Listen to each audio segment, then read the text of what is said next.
মুসলিম দেশ। এটার জন্য আমাদের আসলে গর্ব করা উচিত। মুসলিম কান্ট্রিগুলোর মধ্যে ইউরোপ, আমেরিকার পরেই খুব উন্নত দেশ।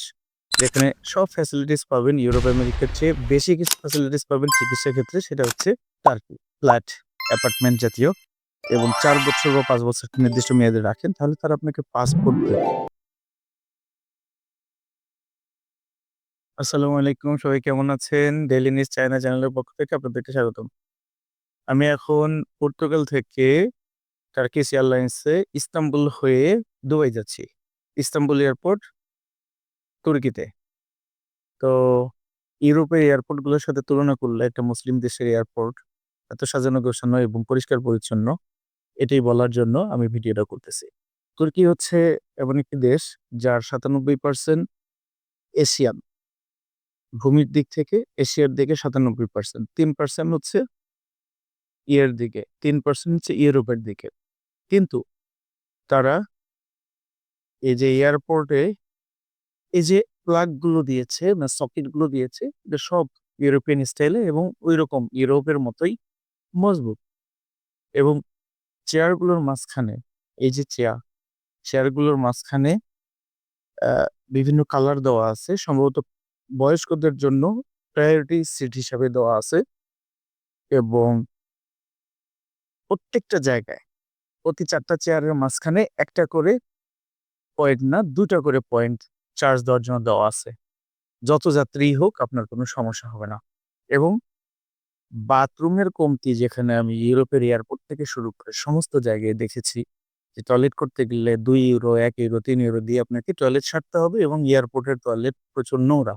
সেক্ষেত্রে এদের টয়লেটের কোনো সমস্যা নাই এবং সম্পূর্ণ এয়ারপোর্টে খুবই সাজানো গোছানো এবং পরিচ্ছন্ন এবং বেশ ফাঁকা। আপনি চলাফেরা করতে পারবেন।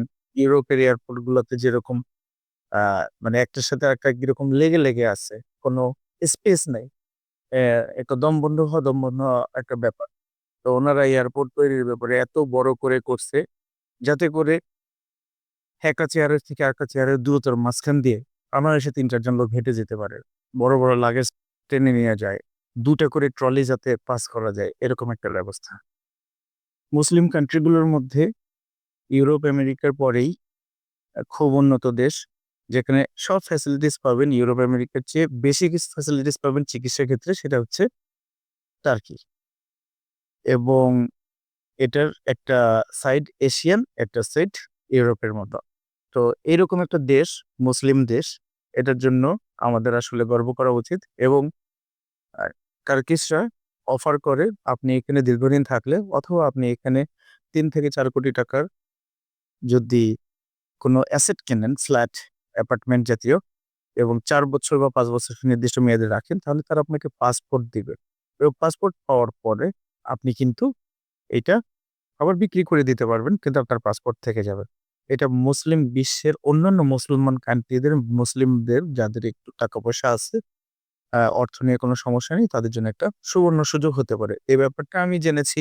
আমি যখন আমার ইউরোপের ভিসা করতে চাই বা করতে দিয়েছি, তখন আমার ওয়াইফ আমাকে বলছে যে, "আমাদের বাংলাদেশের পাসপোর্ট দেখেই ইউরোপের ভিসা হওয়া অনেক সময় কঠিন হয়ে যায়। সেক্ষেত্রে চেষ্টা করা উচিত। যাদের সামর্থ্য আছে তারা যেকোনো একটা দেশের পাসপোর্ট ব্যাকআপ হিসেবে রাখতে পারে।" তো সেক্ষেত্রে নাম উত্থাপন করার ক্ষেত্রে সে তার্কির নামটা বলেছিল। তখন আমি জাস্ট চিন্তা করেছি এবং এরপরে এবার আমি ঘাটাঘাটি করে দেখলাম কথা একেবারেই সত্যি এবং এসবের গ্রহণযোগ্যতা আছে। ধন্যবাদ সবাইকে। যেহেতু টার্কির উপর দিয়ে যাচ্ছিলাম, এটুকু তথ্য আপনাদেরকে দিলাম। আপনাদের কারো কোনো উপকার হলে আমার ভালো লাগবে এবং অন্য কোনো জায়গা থেকে অন্য কোনো তথ্য নিয়ে পরবর্তী ভিডিও করে আপনাদের সামনে আসবো এই প্রত্যাশায় শেষ করছি।